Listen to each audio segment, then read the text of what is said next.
Another electronics junk box find. I recognize this microphone, not only because it has a European DIN plug for it, but I used to sell, or I have sold Philips or Norelco tape recorders. Very small portable tape, reel-to-reel tape recorders from the 60s. And this is the microphone that came with them. Kind of would hide away on the side of the case. And so I was able to advertise it that way. And it did take a few months to sell, but it finally went for $40. And it's going to Greece. I'm not sure what the attraction is to vintage exercise equipment, but this was at a garage sale, and it was really cheap. I don't remember what I paid for it earlier this summer. And I had to do some research. Nothing was labeled on it. It's just you squeeze it together, spring-loaded, and these cables are to keep it from expanding too far out. And it's called a Macho Power Isometric Isotonic Exercise Strength Bar. It's from the 70s. And there's some fun ads I found on Google for it. And it sold for $25. This is a scissor type battery clamp or device to pull a battery out of a car or carry them around. And I found this at a garage sale. It was just $1. It's like brand new. And I thought it would be worth more, but there's quite a few of them up for sale online. And today I got an offer of $14 for it, so that was fine with me. These are Dansko clogs. I was trying to figure out what to call this, and I finally found some online, and these are called petrol. Sort of an iridescent look to them.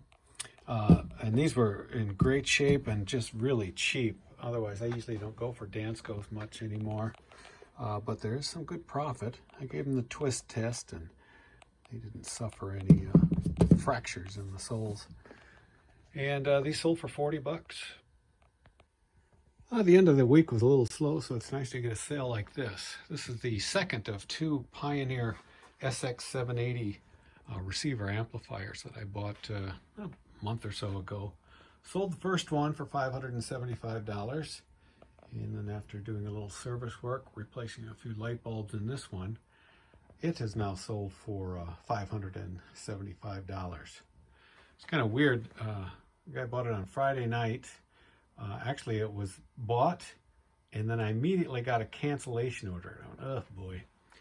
And so I canceled it, and I actually wrote the guy, and I, just inquired why, because there was no reason as to why he canceled. And he said he was checking out the eBay offered MasterCard rates. And once he got that figured out, he bought it again. So away it goes, $575.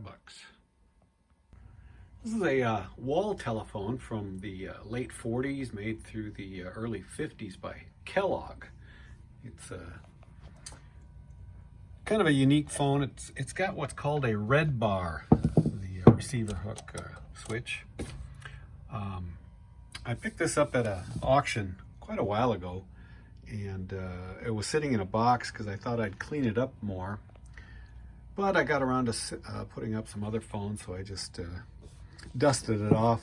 It's got some specks of paint on it, and although it seems to operate fine, it'll need to be wired up, but I don't think it's going to be used because someone from Israel contacted me and was concerned about my packing ability, as far as wondering if I could get it shipped to Israel, because they had bought a phone, another stylish vintage phone from Milan, Italy, and it arrived all broken. So I just assured them that I would take great care in packing it, and they could check my feedback. I've got quite a few comments about good packing. And so I better do a good job on this. It sold for $85. This is a set of Scandia napkin rings. They're just wooden napkin rings. They've been up for sale for probably 3, maybe even 4 years. I've got 2 boxes of 8 and finally sold one for 10 bucks.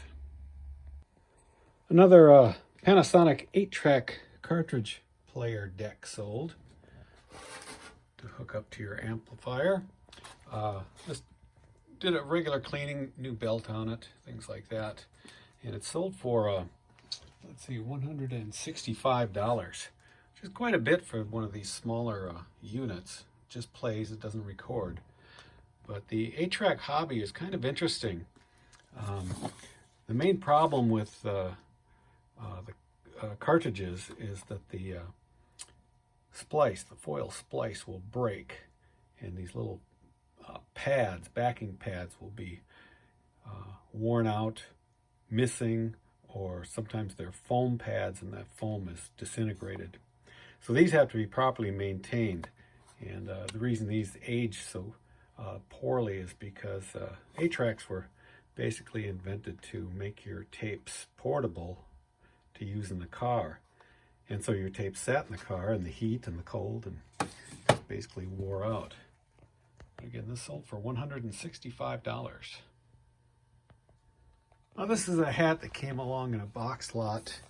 I didn't get very much for it. It's not Fox, it's actually FDX, a line of tools from Snap-on. But it's new, never worn before. But still, it only got $8 for it.